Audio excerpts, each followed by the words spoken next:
हाय मेरे गाइड, मैं ममता सिंह अपने यूट्यूब चैनल पर आपके स्वागत करते हैं। एक कृष्ण जी के गाना से अगर अच्छा लगे तो कमेंट में बताइएगा कैसा है और ज़्यादा से ज़्यादा मेरे गाना को शेयर करिएगा। आजू गकुला नगरिया कमाल सखिया, आज गकुला नगरिया निहाल सखिया, दोनों भाई में छोटे का कमाल सखिया, दोनों भाई में छोटे का कमाल सखिया।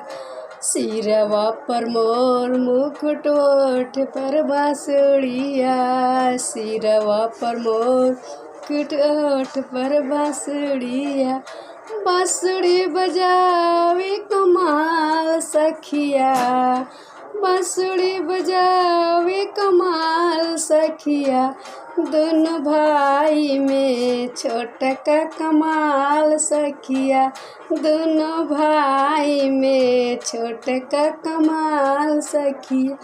खाने में मक्खन मिश्री उनके ही भावेला, खाने में मक्खन मिश्री खूबे ही भावेला, घर घर चोरिया ही खूब कर सखिया, घर घर में चोरिया ही खूब कर सखिया, दोनों भाई में छोटे का कमाल सखिया, दोनों भाई में छोटे का कमाल सखिया।